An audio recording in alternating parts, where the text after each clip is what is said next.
একেবারেই সাধারণ জনগণ আমরা যাদের উপরে করটা চাপিয়ে দিচ্ছে। সরকার যে ম্যান্ডেট কথা বলে, এই ম্যান্ডেট কার? এগুলো তো জনগণের ম্যান্ডেট, আমরা তো জনগণের বাইরে না। আমাদেরকে সুন্দরভাবে স্বাভাবিকভাবে বাঁচতে দিন, কারণ আমাদের ইনকাম খুবই সীমিত। এনবিআর কি তখন কি মুখে দিয়ে বসে থাকে না, তারা তখন দুর্নীতির আশ্রয় নেয়। আমি একটা প্রাইভেট কোম্পানিতে জব করি, আমার জবের কারণে আমার বাইকটা খুব এসেনশিয়াল। আমি বাসায় যাতায়াতের জন্য আমার বিকল্পে বাইকের মধ্যে মানে এতটা সুবিধা, বা আমার বাসে গেলে নানা রকম হ্যাসেল, এটা আপনারা সবাই জানেন। তো এই যে আমি একজন মধ্যবিত্ত ঘরের সন্তান হিসাবে আমার উপরে একটা কর আপনি চাপাই দেবেন, এটা তো মানা যায় না। আমি তো দেশের নাগরিক, আমার তো অধিকার আছে। সরকার যে ম্যান্ডেট কথা বলে, এই ম্যান্ডেট কার? এগুলো তো জনগণের ম্যান্ডেট, আমরা তো জনগণের বাইরে না।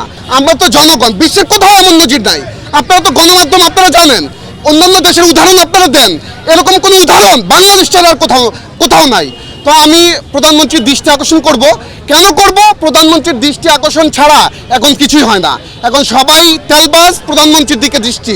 সেই জন্য আমি বলবো যে প্রধানমন্ত্রী, আপনি দয়া করে এনবিআর এর চেয়ারম্যান মহোদয় সমাপনী যে বিষয়টা দুইজনে আলোচনা করে আমাদের এই থেকে মুক্তি দান করবেন, আমরা অনেক উপকৃত হব।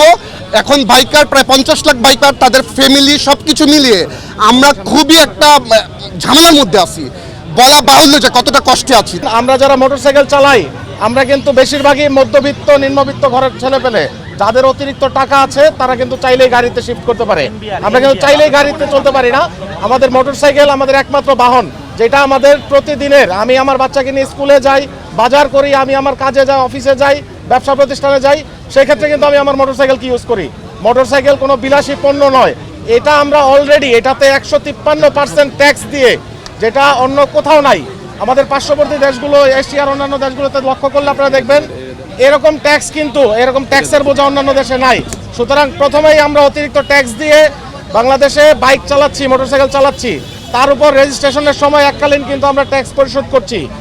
পক্ষান্তরে আমরা অনেক সময় 2 বছর পর ট্যাক্স দিচ্ছি। যে জিনিসটা অলরেডি আমাদের উপরে আরোপ করা হয়ে গেছে, তার উপরে যে জিনিসটা আমরা শুনতেছি যে বর্তমানে মিডিয়াতে আমরা দেখতেছি যে 2000, 5000, 10,000 টাকার একটা ট্যাক্সের প্রস্তাবনা চলতেছে। আমরা সরকারের বিপক্ষে না, আমরা সরকারের পক্ষে। আমরা চাই সরকার মানুষের কথা শুনুক, জনগণের কথা শুনুক।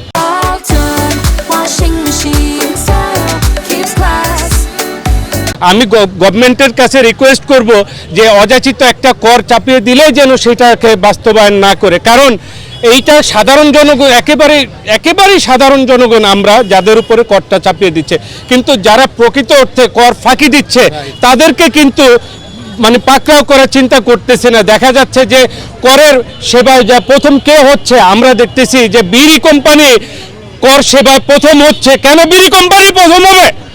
বাংলাদেশে কি আর ব্যবসায়ী নাই? অবশ্যই আছে, তাদেরকে কেন পাকড়াও করে না?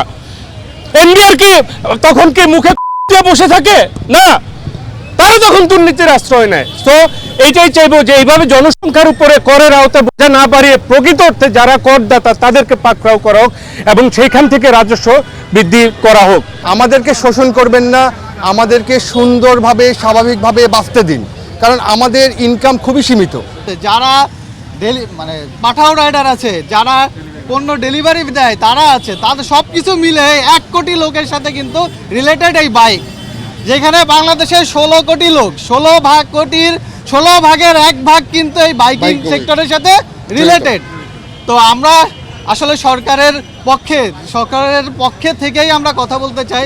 বাইক কখনোই বিলাসিতা ছিল না। এখানে যারা সাংবাদিক ভাইরা আছে, অনেক সময় জরুরি যেই নিউজ কভার করতে হয় তখন কিন্তু তাদের পক্ষে গাড়িতে যাওয়া সম্ভব হয় না, তারা কিন্তু বাইকে যায়।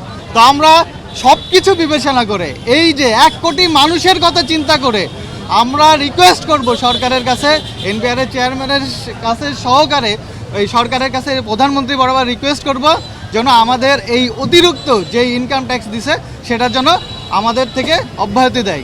আমরা কেউ আসলে খুব শখ করে বাইক চালাই না, আমরা বাধ্য হয়ে বাইক চালাই এবং আমাদের জীবনযাত্রাকে সহজ করার জন্য আমরা বাইক চালাই।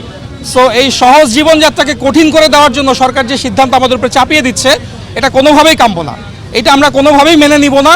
এবং আমি আরও বলতে চাই যে গণপরিবহন আরও আছে, অনেক কিছু আছে। সেই পরিবহনগুলোর যে বিশৃঙ্খলা রোডে আমরা দেখি, সেই বিশৃঙ্খলা দূর না করে বাইকারদেরকে এরকম একটা সিদ্ধান্ত চাপিয়ে দিয়ে, আমাদের উপর এরকম একটা সিদ্ধান্ত দিয়ে আমাদেরকে যে বিপদের মুখে ঠেলে দেওয়া হচ্ছে, এটা কোনোভাবেই কাম্য না।